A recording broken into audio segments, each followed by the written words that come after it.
We need good people like you. All right. Good morning, everyone. Happy Tuesday today. It's a beautiful day outside. Welcome to Doombrook's Tuesday at 10, where we talk a little bit about our programs, but more importantly, our community leaders, and we are so excited to have Ms. Blair Milo here today. Yay! Blair, of course, was the mayor of LaPorte, in addition to an extremely interesting background in the Navy, and she now works for the state, and we will talk about her position in getting talent in communities and getting communities to collaborate in order to increase their economic development and their jobs and their talent and keeping good talent in the state of Indiana and all of our communities. So such an exciting focus, and so excited to hear from Blair in a few minutes. Yeah. So just very briefly, and Megan, thank you as always for being behind the scenes doing the technology. Mm-hmm.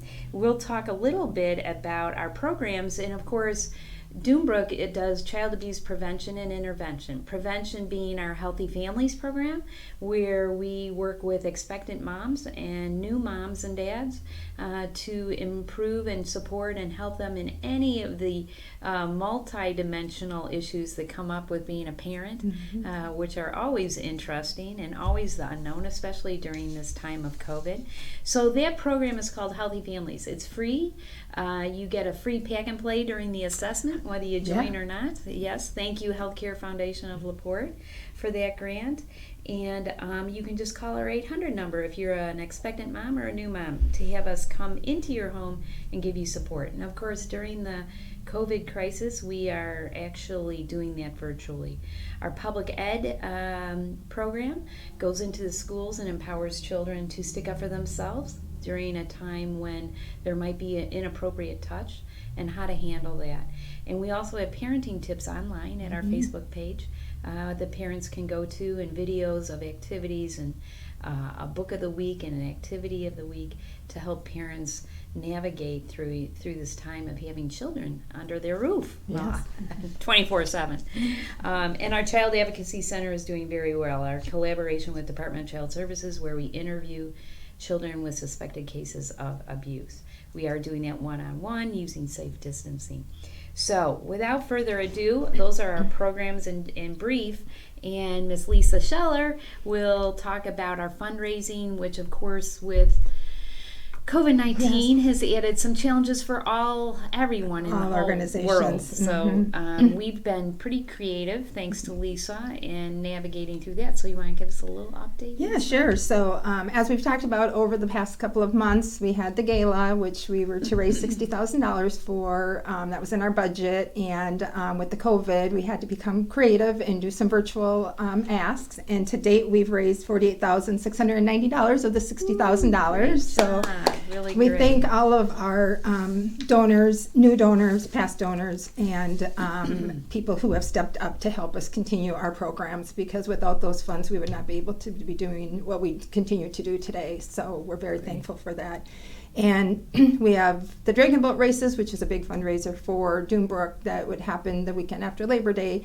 And we decided, due to the COVID and the uncertainty, that we will not be doing the Dragon Boat races this year. However, we are in the process of putting something together for a virtual Dragon Boat celebration. So stay tuned for that as we move through the process on that. So we have some great supporters that have been sponsors in the past of the Dragon Boat races that want to continue to help us. So we are very thankful for the people who continue to give.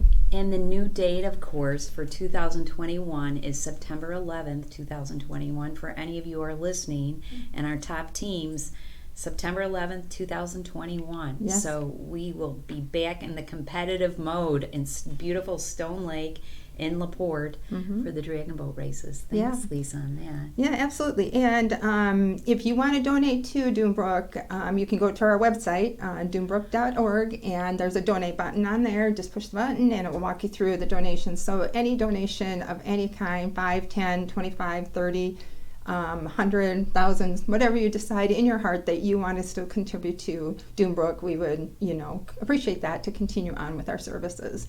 But I also want to mention, Jean Ann, that we had a nice donation from Nielsen Hyundai, right? Oh, Nielsen Hyundai, yes, yes. on 20 in Michigan City, the car. Yes. Nielsen. Yes, Great. yes. So nice gift from them. It's $10,000, and so we are very thankful to our businesses in the community that continue year after year to support us. So. And thank you, Lisa, for saying that. And when people say, what does my money go for? I mean, in addition to the Healthy Families Depot, is one thing where when we go into the home and teach parenting skills and how to navigate the challenges of being a parent, we also give with points. When the parent starts to actually practice the new behaviors that have been taught, and really it's a two-way street. It's a partnership between the home visitor and the parent to negotiate some new behaviors. They gather points, and when they start these new behaviors, they get points, and then they go to the depot where they get diapers and wipes, lotion, and anything that you need, the essentials. They can trade their points in for that, and it gives them ownership in achieving their goals, and they get rewarded for that. And we are very blessed to have many communities such as American Licorice, last week dropped off that huge donation of items too. Yeah. And so if you even feel the need, if donating money is not your thing, we can always take diapers, and we can always take wet ones and books, new books. We have a book library here where one of our focuses on teaching parents to read to their children. So we have a whole library of new books due to grants where the home visitors bring a new book and help teach parents the importance of reading to your children. So literacy is a huge thing. So thank you, Lisa. Anything else No, you have there? I don't think so, but Okay. I just want to announce before we have Blair on that next week's guests are our own Angie Marsh, who is the Child Advocacy Center Director, who's going to come on and talk about our CAC program. And then we also will be having Heather DeNormandy. She's a former kindergarten teacher from Discovery Charter School, and she's going to be talking about what parents can do to prepare their kindergartners to go back into the schools if that's the way they're going to go, or she can give tips to parents about the e-learning. She's really excited to just be on here and share some of her parenting things as well, Great. from a teacher point and a parent point. Wonderful. So some tips for parents too. Thank you. That's great, Lisa. Yeah, Thank you so much. Yeah, great. So without further ado, we're going to on. introduce Blair Milo. Woo! So I met Blair years ago when she gave a speech to some young high school students about career. And I remember thinking there, as I told you, Blair, you're just a little rock star because Blair has done so much in her life, not only in her career in the Navy, but for the city of LaPorte as mayor, and now in this fabulous Secretary for Career Connection and Talent. So welcome, Blair. Thank you for taking time. I know you're really busy. Well, thank you for all the work that you and the Doombrook team do. Lisa, Megan, all of the incredible service that you provide to the community. Such a critical need to help support our families. So really appreciate all the work that you're doing. Thank you, Blair. And I think you do the same kind of work now you're trying to empower communities to be stronger. Absolutely. And to ask for help instead of working in silos to communicate with each other. And that's really what we do with new parents because it's intimidating to be a parent. Sure. So we say, it's okay to have a question. It's okay to ask for help. So anyway, thank you again. And maybe start out a little bit about yourself, Blair, and your background. Sure. I am a native Laportian, and so once a slicer, always a slicer. There you go. And very proud to hail from these parts, and had the tremendous blessing to do ROTC at Purdue and then earn a commission in the Navy, and served for 5.5 years on active duty with the Navy. That did 2 years aboard the USS Mason, a ship home ported out of Norfolk, Virginia. Another year in Bahrain, but we were based out of Bahrain, but actually spent a good chunk of our time on an Iraqi oil platform, and then doing some multinational exercises across the Gulf area, and then had the chance to transition to the Pentagon and serve at the Pentagon for a couple years before transitioning to the reserve status to be able to pursue some civilian opportunities. And around that time frame was when I thought that my path was going to be continuing to do maybe some public service within the federal level, and so was very interested in different components in DC, but was home visiting and was visiting my parents at the time and saw that the grass in Kessling Park was past my waist at the moment. And I didn't understand what was happening. I hadn't been home because I'd been with the Navy for a while, so I was asking my mom what was going on with this. And she says, well, I'm told that the city doesn't have any money, and so they're not mowing the parks. I don't understand. I mean, I don't understand how we're at that point, and I don't understand how not mowing the parks is saving enough money, and what are the other ramifications that come from it. And that was what led to a whole different path for me of then just wanting to first learn more about what had led to this challenge that we were facing. And then over the course of a few months, then thinking through, boy, somebody really needs to do something more about this. Yeah. Well, Blair, when is it ever in your model to say somebody else needs to do something about this? What are you going to do about it? And so that led to just a total life pivot for me that I did not anticipate. But I'm so thankful of being able to come home and be a part of this community, and just have seen so many incredible things that have come forward from the team that we've built here. And then having the great blessing to get to serve as mayor. And over the course of time, as we were doing things within the community, particularly focused on growing jobs and opportunity in the community, one of the biggest struggles that we were facing was that we were growing these jobs, but I would hear regularly from employers who would say, I've got jobs, I can't get people into them.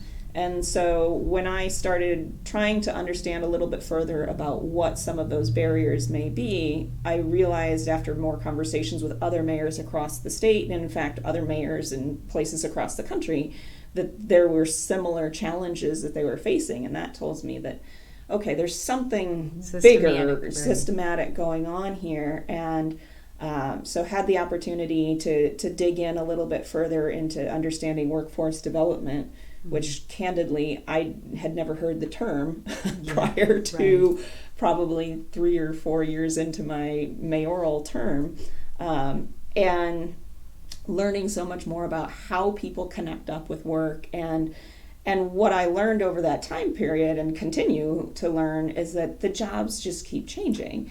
And it's because of changing dynamics in the world around us, a lot of it being influenced by technology that impacts different tasks and jobs. And so had the opportunity to join Governor Holcomb's team in the summer of 2017 when he approached me with the idea of having a position that would be a cabinet position working across different state agencies and working across the state to be able to really bring together all these different partners you just kind of talked a little bit about, of recognizing that having people connect up to career opportunities is not just the job of education, it's not just the job of a nonprofit, it's not just the job of local government or your workforce development office. It's really, it requires everybody being able to communicate regularly with one another on what these opportunities are and how somebody gains those skills, whether as a youth or as an adult who's transitioning in the workforce. Wow, that is so interesting. So I think one of the things we talked about is all those different areas collaborating and understanding with each other.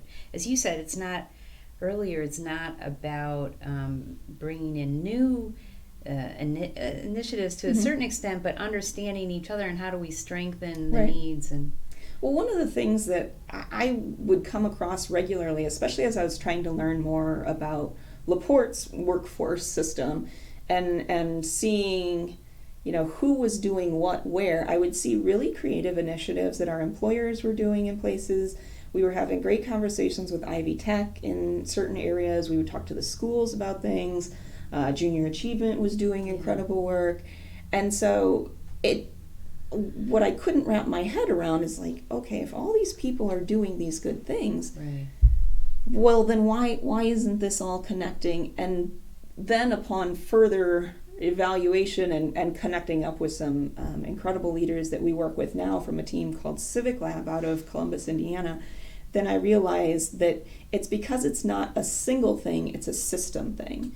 Mm-hmm. And that I had a sense that there's all this good work going on, but I couldn't figure out who's doing what where, mm-hmm. and how does it all connect into achieving these significant goals that we needed to be setting for ourselves. And I think that there oftentimes is a challenge in everybody's working towards doing good Sure. things, but what are those actual collective goals Right. that we're setting for ourselves? What is the collective win that we're working towards? And so that's been a lot of our focus of our work now, helping regions really identify what those collective goals are for their region. From our perspective, from the Career Connections and Talent team, then we look at how are you growing population, how are you increasing post-secondary education attainment levels, specifically looking to a goal of around 60% of the population having some sort of a credential beyond a high school diploma, because we know that that's where the jobs are taking us. And so 60%, at least 60% or so of jobs are going to require something beyond a high school diploma, so we need to ensure that more people are connected up with that kind of a credential. And then also looking at how are we raising median household income or per capita personal income? How are we ensuring that people are on a path towards economic mobility to be for themselves and their families? Right. And one of the things you had talked about, being a nonprofit in the community and business in the community, Mm-hmm. You talked about consistent collaboration with each other. Mm-hmm. Who needs one more meeting to go to? But Right. there is great benefit from the time spent on a monthly meeting with community leaders or organizations, understanding what their needs are, and then having some kind of goal, not just rehashing, but... Right. Well, and we talk regularly about you measure what matters, and that helps drive a lot of really valuable conversations and productive conversations. Right. And, I think many of us have been a part of those meetings where, it's kind of frustrating because you're having to still sort things out of, well, where are we all going? And but after you work at it for a bit and have a framework for what are the goals that we're working towards, how are we getting there? How are we measuring that we're successful towards this? How are we holding ourselves accountable? And when you do that consistently, then those, like you said, nobody necessarily wants more meetings to go to, but when they're productive meetings, then nobody has problems with productive meetings, because there's a reason why we all do the things that we do. Right. And then you're able to start seeing the accomplishments and moving the needle towards the goals and the results that you want. Right. And moving the needle, I think, is so, as you say, is so important, because when you understand what other organizations, businesses in your community are doing, you're much more apt to call them up when you're having a problem, because you trust them, you've worked with them in these meetings, and you feel free to say, hey, what about this? Right. So I know Doombrook has benefited so from that kind of collaboration, because we now understand other organizations that might be very similar and do similar work. So instead of being competitive, to say, hey, what do you think about this? Right. Well, and especially as you think about like three large goal areas of growing population, increasing education attainment, and raising median household income, there's a lot of things that have to factor into making any of those things happen. And so having a collaborative group come together to talk through what are we prioritizing to make sure that we're making a difference in this area, where do we see as our needs, what's the data telling us of some of our focus areas. And so if the group is able to talk through and see, we have a pain point around ensuring that we have healthy families that are understanding the different aspects of how to support a child, to have the child have age-appropriate awareness of what their options are, then who can help serve in that capacity? And that's where, when you have those kinds of conversations, if you have Doombrook at the table, then you can talk about, well, we have these programs, we do these things. And so, a different partner in the community may not be aware of that, so that then, but they're just as engaged in seeing increased education attainment and seeing the economic mobility that that Doombrook wants for families to be able to have. It's Right. just different parts of the system Right. coming together. Right. Yeah, an example would be, I know when I worked in the school system, that's why I was so really honored to work for Doombrook, because as a school counselor and therapist in the community, I saw the end result of bad parenting. So it would be low academic, discipline problems, dropout rates, Right. maybe abuse of some sort, alcohol, drug, and then, crime. So I love what you're saying, because when other people understand that, when a school counselor is struggling with something and they, maybe I could call Doombrook on this one. But unless we communicate with each other, you don't know. Right. Because our worlds are so busy in our little... And everybody's serving different functions within the system. And so when you can walk back through, what might be the causal elements that are contributing towards these different outcomes that we're seeing in the community, and then how do we ensure that we're placing the resources in the right places, and if it's interventions, that we're having those at the right places. Right. And I don't think that we do that well unless you have the entire team having those conversations At the table. yeah. Right, great. So any tips for, LaPorte has come such a long way, when you talk about the grass growing in Kesley Park. Those are little signs, and how great that little thing was what made you think, what's happening here? And then look what happened, and all the good that you did during your mayoral time for LaPorte. Well, it's been such a blessing to see not only how we were able to impact things during the time that I was with the team here, but also to see that continued momentum, that we are blessed with so many great leaders across the community, people who care. And actually, I was just having a conversation with some friends about this last night, and I see a lot of places. I'm obviously biased towards the Hub of Awesome, but I've seen a lot of places and continue to see a lot of places, and LaPorte is a unique and special place, that you have this environment where you have people who are really dedicated to trying to see the community grow, and very open to different ideas about how we might do that, and wanting to work with one another and wanting to be creative. I love seeing the things that are happening in the downtown right now, that they've got the new lights that are strung across Monroe Street, and so fun. People that are hanging out under the lights. I know they've got some exciting stuff that they're going to be doing, of being able to create that space that then brings people together to want to feel more connected to the community.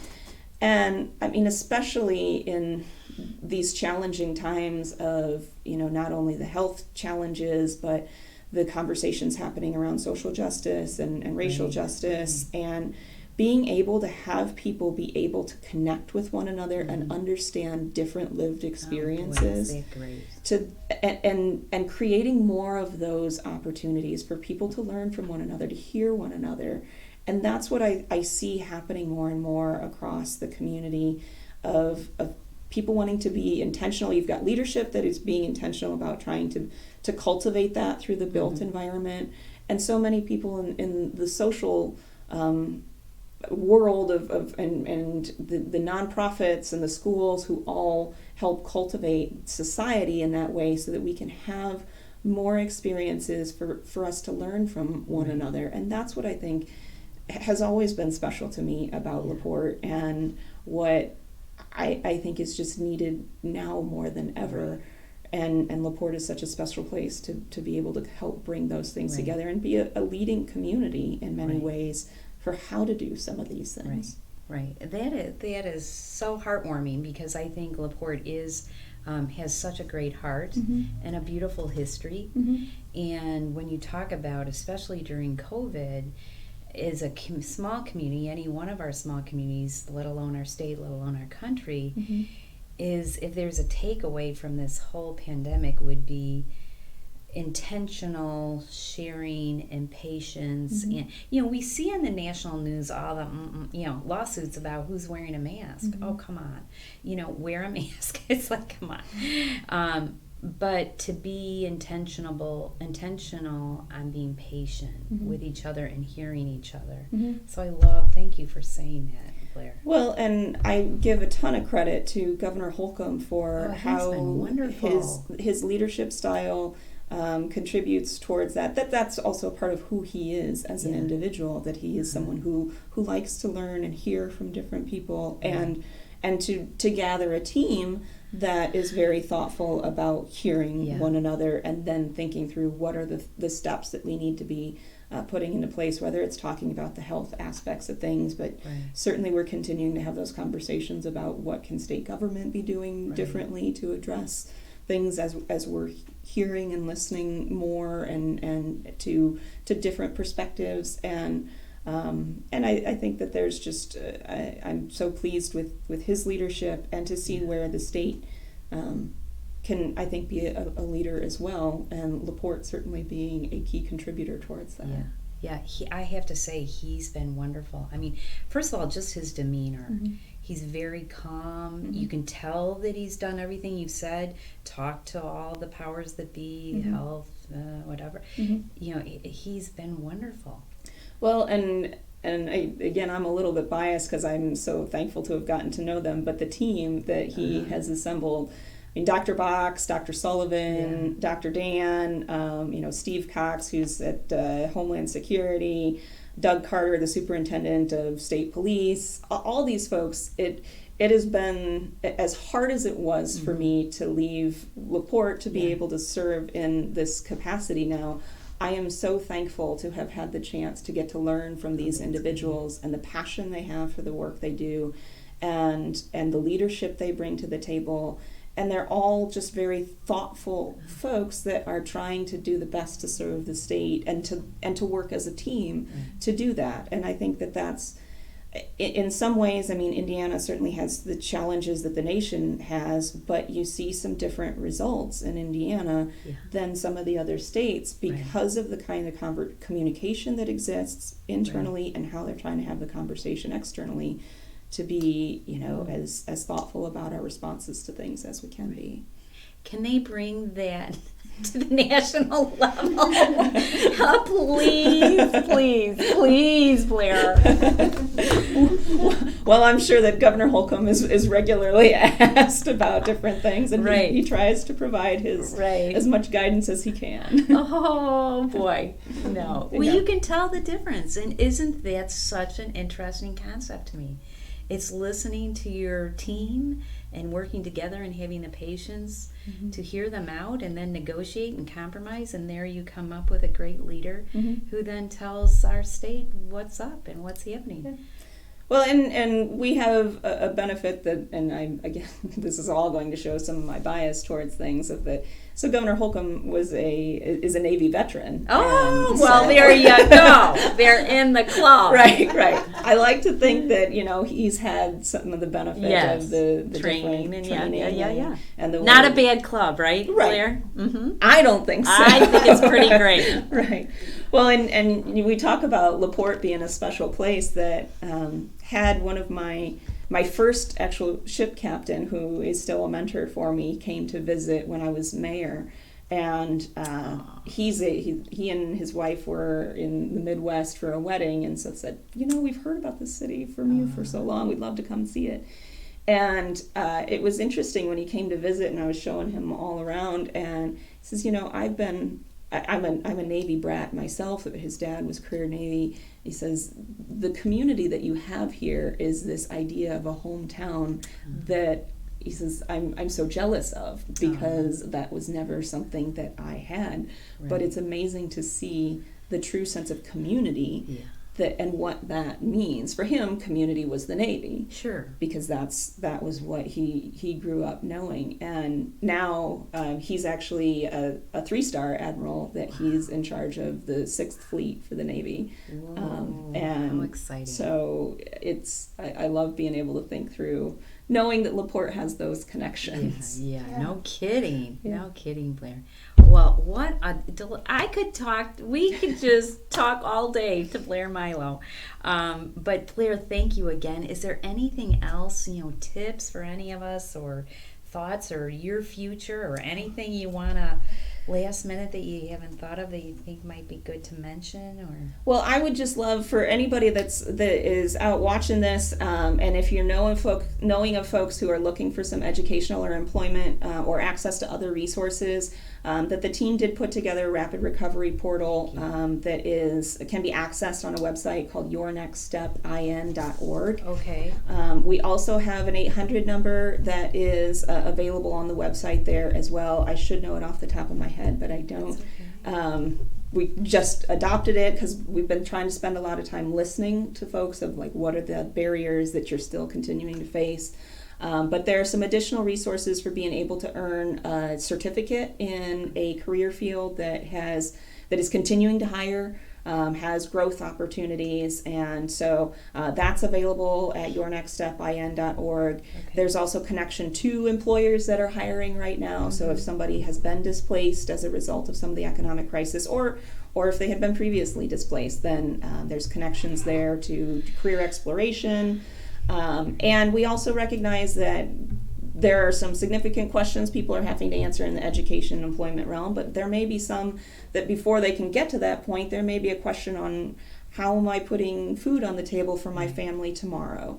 And we wanted to be cognizant of that, and so there are also access to some of the resources from the Family and Social Services Agency and different partners across the state. So healthcare, mental health resources, unemployment insurance, questions that people may have, housing, childcare, all kinds of things. Wow. So we wanted to make it as easy as possible for folks to be able to navigate all those different programs. So yournextstepin.org would be a great where resource. I would really encourage people to take some time and just get to know it. Wonderful. Thank you, Blair. And again, everything we've been talking about here today is about, especially during this time where the rug's been pulled out from a lot of people.